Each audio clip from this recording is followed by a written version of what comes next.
Graça e paz, meu irmão, graça e paz, minha irmã. Eu sou Eduardo Faria, eu sou professor do Seminário Arquidiocesano Santo Antônio, na cidade de Juiz de Fora, Minas Gerais. Lá eu leciono panorama bíblico e história sagrada. E eu também sou pregador da Palavra de Deus. Esse é o programa Com Fé Venceremos. Nós estamos na TV Evangelizar e nós estamos na capela interna da obra Evangelizar. E nesse momento eu gostaria de conversar com vocês sobre o seguinte tema: Deus sabe o que é bom para você. Deus sabe o que é bom para você. E eu quero começar a nossa conversa fazendo uma pergunta simples para você. Você tem fé? Você crê que Deus sabe o que é bom para você? Você crê nisso? Você de fato acredita que existe um Deus todo-poderoso, Criador dos céus e da terra, que te ama profundamente e que sabe mais a seu respeito do que você mesmo, que sabe mais acerca das circunstâncias à sua volta do que você mesmo, e por isso você pode confiar que mesmo que as circunstâncias não estejam do jeito que você gostaria, você pode confiar que Deus sabe mais, que Deus sabe melhor, que Deus sabe o que é bom para você. Eu vou dizer por que da minha pergunta. A gente vive numa era em que nos fizeram acreditar que nós somos senhores do nosso destino, que nós somos donos da nossa vida. Essa ilusão de que nós estamos no controle nos é vendida constantemente, nos é vendida diariamente e a gente gosta de acreditar nessa ilusão. A gente gosta de acreditar que nós estamos no controle. E quando as coisas saem daquilo que a gente planejou, a gente fica irritado. A gente perde a fé, entra em crise de fé, fica de mal com Deus, fica de mal com a igreja.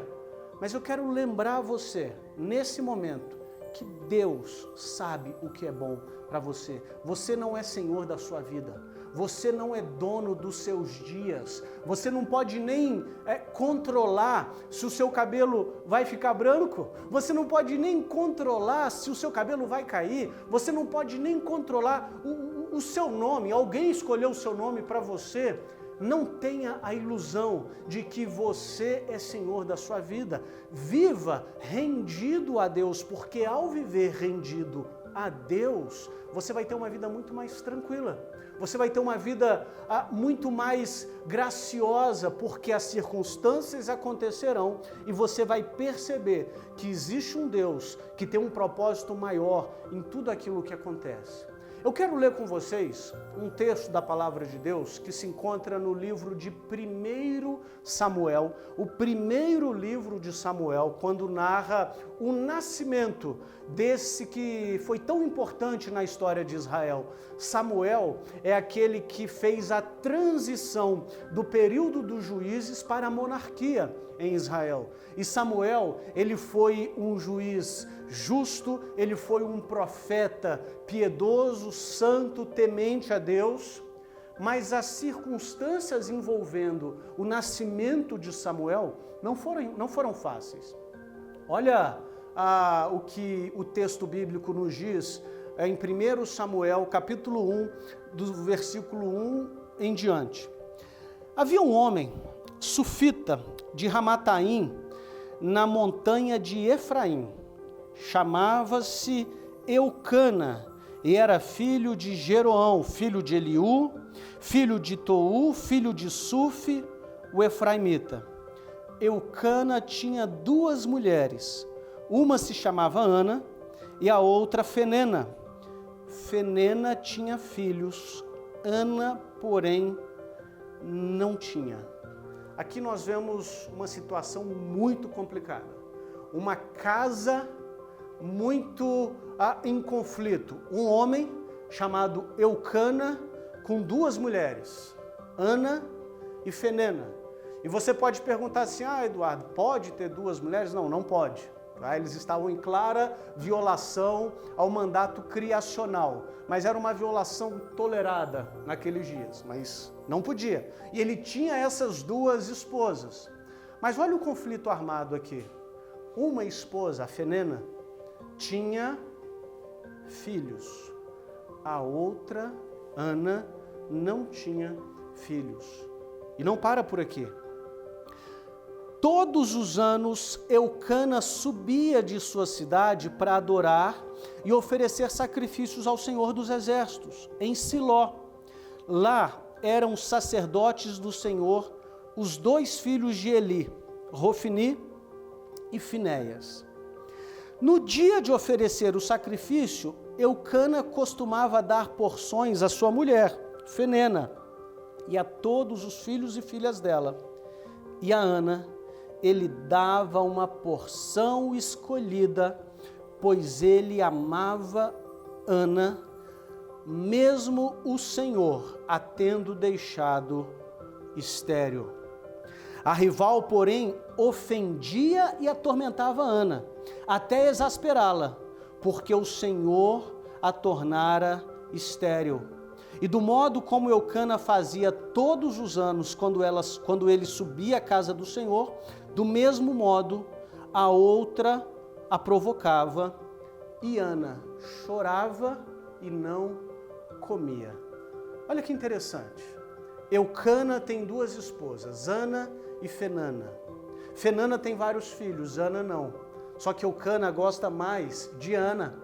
E Fenana, achando isso um disparate, provocava Ana, humilhava Ana e dizia, eu tenho filho e você não. Perceba, a infertilidade, tanto masculina quanto feminina, nos dias de hoje, já é algo muito dolorido, muito dolorido. Nos dias bíblicos, era considerado uma maldição. Era como se Deus estivesse se esquecido da pessoa. E como se não bastasse Ana se sentir esquecida por Deus, porque ela não podia ter filhos, a outra esposa dela, a outra esposa do marido dela, debochava dela, provocava, ria dela. Ela ficava brava porque Eucana amava mais Ana e dava uma porção dobrada do sacrifício para Ana, aquele sacrifício anual que eles ofereciam ao Senhor nessa época. A Arca da Aliança ainda não estava em Jerusalém, estava em Siló. E quando eles iam lá em peregrinação, Eucana privilegiava Ana. E o texto diz que Ana chorava e não comia. Olha que interessante. O que quer dizer chorar e não comer? Você não precisa ser médico, mas chorar e não comer é sintoma de quê? Isso mesmo, depressão. Ana estava profundamente deprimida. Então, ela tinha esse problema terrível da infertilidade, ela tinha uma rival que a provocava e ela tinha também um marido amoroso, porém insensível. Olha o que o seu Eucana diz para Ana. Então Eucana, seu marido, lhe disse, Ana, por que está chorando e não comes? Por que aflige o seu coração? Acaso eu não sou melhor para ti do que 10 filhos? Eu acho essa palavra de Eucana aqui tão interessante. Ô Ana, por que você está chorando, meu amor? Eu não sou melhor para você do que 10 filhos? E a resposta de Ana é, não, deixa de ser insensível.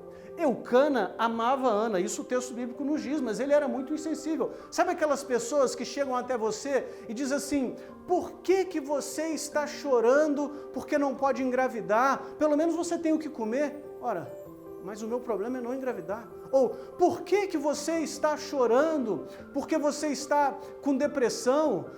Tanta gente não tem onde morar. Não, mas o meu problema é depressão. Respeita o meu problema. Tem gente que acha que só porque você não tem todos os problemas do mundo, você não tem o direito de estar triste. Não, você tem o direito de estar triste.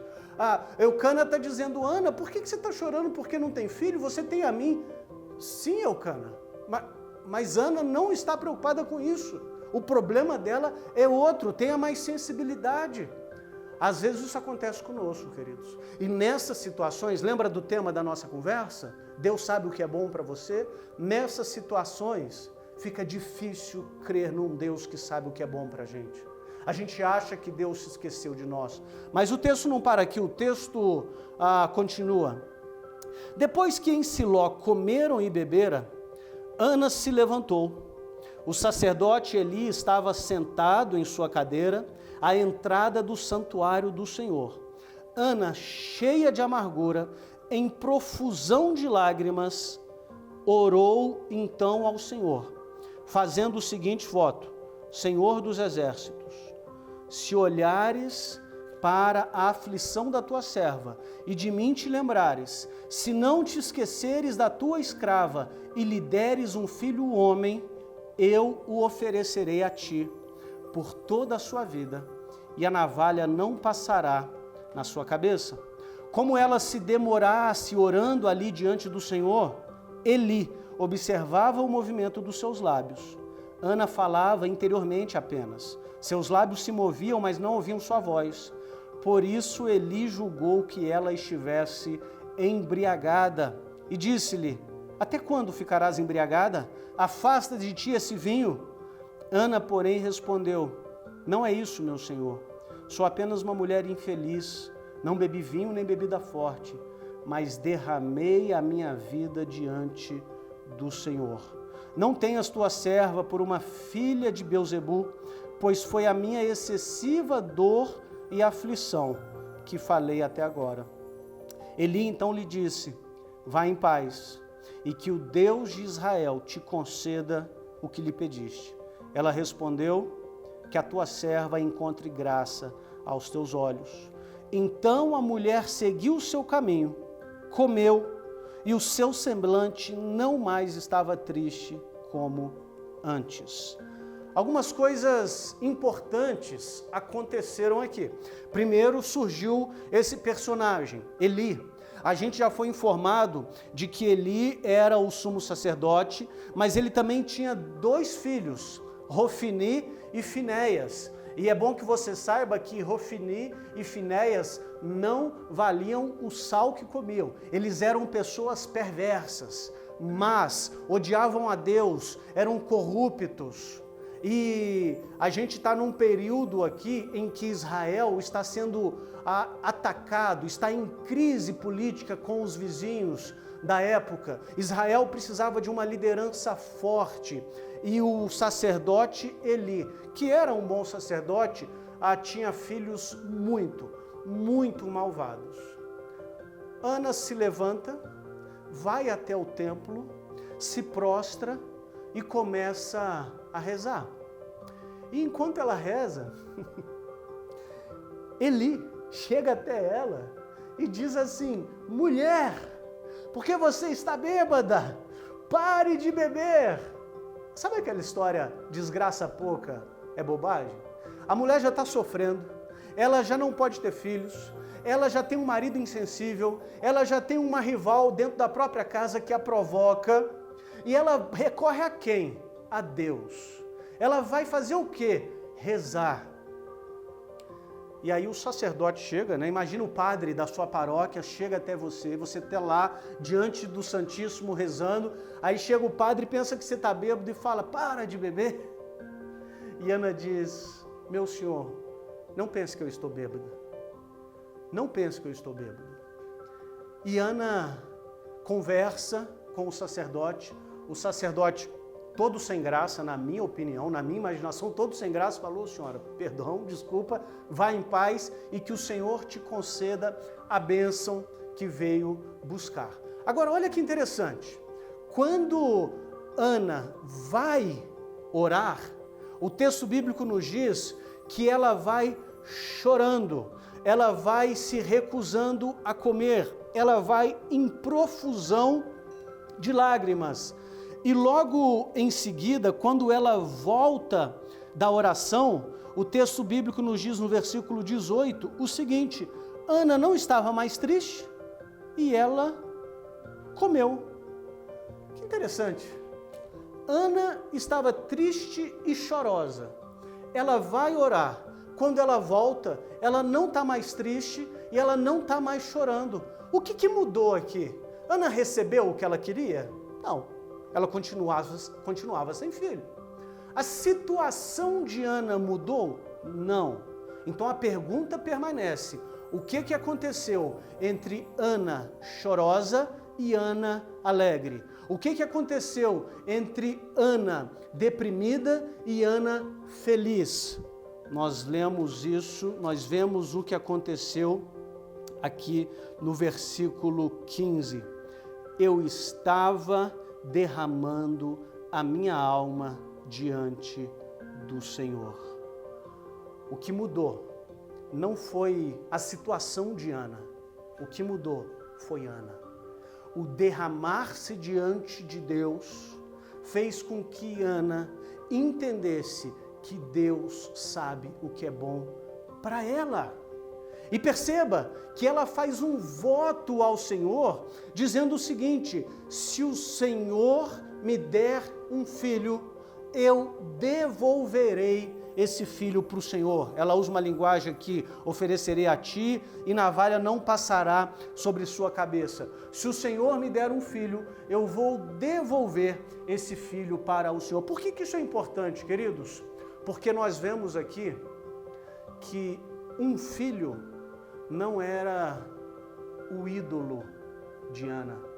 Ana diz o seguinte: Senhor, eu te amo tanto, mais tanto, mais tanto, que o Senhor é o número 1 na minha vida. Não é o meu filho, não é o meu esposo, não é a minha capacidade ou não de gerar filhos. Se eu tiver filho, eu vou devolver para o Senhor.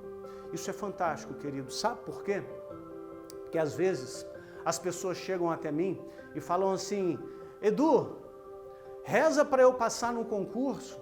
Aí eu rezo, a pessoa passa, aí ela se esquece de Deus, porque o Deus dela se tornou o emprego. Edu, reza para eu encontrar um namorado. Eu rezo, a pessoa encontra um namorado, aí ela se afasta de Deus e passa a viver uma vida de pecado com o namorado. Por quê? Porque Deus não é o número 1, é o namorado. Edu, reza por X. E eu rezo, Deus atende, não estou falando que Deus sempre atende, mas às vezes Deus atende e a pessoa que recebeu a graça se esquece de Deus. Aqui Ana está dizendo basta para isso. Aqui Ana está dizendo não para isso. Aqui Ana está dizendo: Deus, o Senhor é prioridade na minha vida. Não há nada mais importante na minha vida do que o Senhor. De modo que ela se levanta e vai embora curada de alma, restaurada de alma. Mas a história não termina aí. Na manhã seguinte, ela e seu marido levantaram-se bem cedo e adoraram diante do Senhor. Depois voltaram para sua casa em Ramá. Eucana uniu-se a Ana, sua mulher, e o Senhor lembrou-se dela. Ana concebeu e, passado o devido tempo, deu à luz um filho.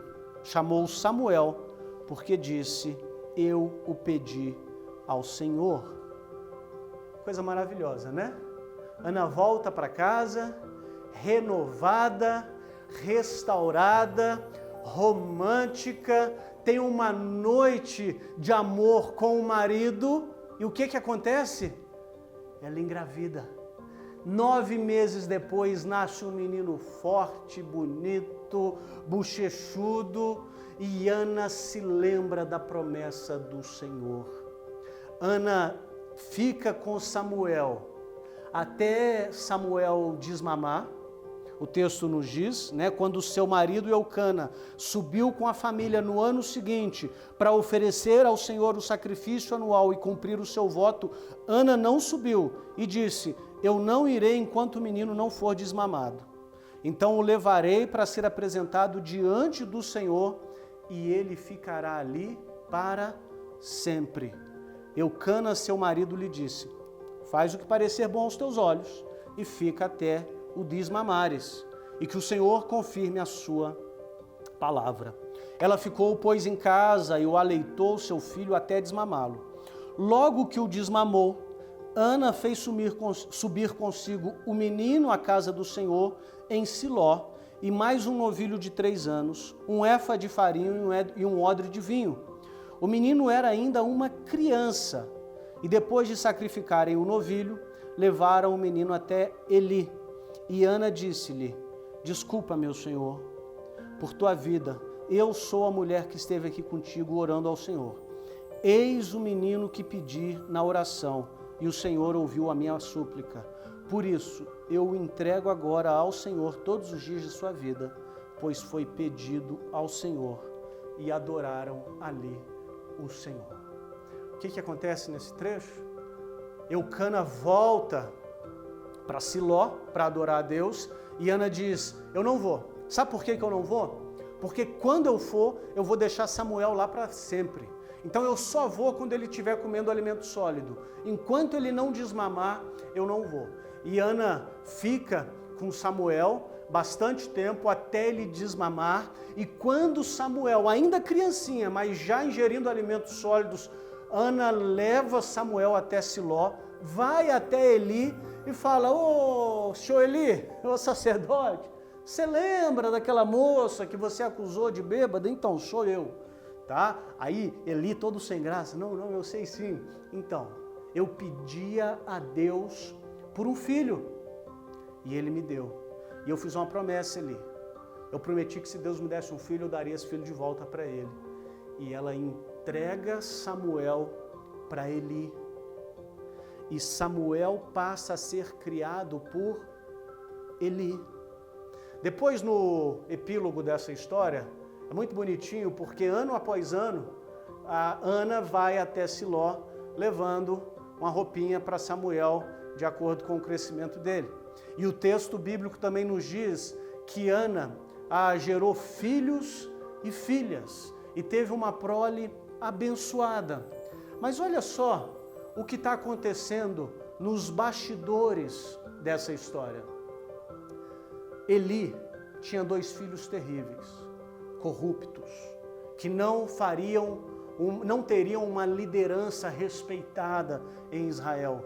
Os inimigos de Israel queriam varrer Israel do mapa, mas Deus atrasou a maternidade de Ana, para que o filho de Ana, Samuel, fosse entregue a Eli. Eli cria Samuel como o próprio filho, e desde menino, o Senhor vocaciona Samuel. Samuel se torna um profeta do Senhor, Samuel se torna um juiz de Israel, e Samuel é aquele que unge Saul rei, e depois, quando Saul se apostata e se rebela contra Deus, Samuel é aquele que unge Davi rei. A importância histórica de Samuel é grandiosa. Por quê? Porque Samuel fez a transição do período dos juízes para a monarquia. Israel precisava de um líder forte, um líder íntegro, um líder piedoso, um líder de oração, um líder que amasse a Deus. E esse líder só veio porque Deus atrasou a maternidade de Ana. E porque esse líder veio, Samuel ungiu Davi. Israel foi preservado. E o nosso Messias, o nosso Salvador, veio da descendência de Davi. Olha que coisa incrível. Talvez, é lógico que Deus não permitiria isso, mas talvez, se Deus não tivesse levantado Samuel, a gente não teria salvação. Repito, Deus não permitiria isso, pois Deus é o Senhor da história. Mas a instrumentalidade humana que Deus usou foi Samuel. O que eu quero dizer com isso? Deus atrasou a maternidade de Ana para que eu e você fôssemos amigos de Jesus, para que eu e você fôssemos membros da igreja que Jesus fundou, para que eu e você fôssemos parte do povo de Deus.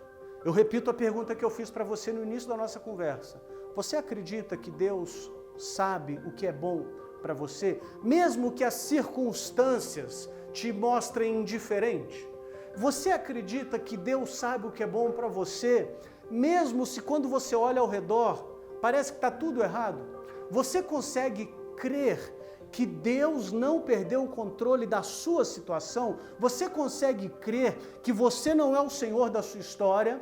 Que existe um Deus que te ama, que está no controle de todas as coisas e que esse Deus não simplesmente te ama, mas é todo poderoso e Ele tem um plano melhor para a sua vida?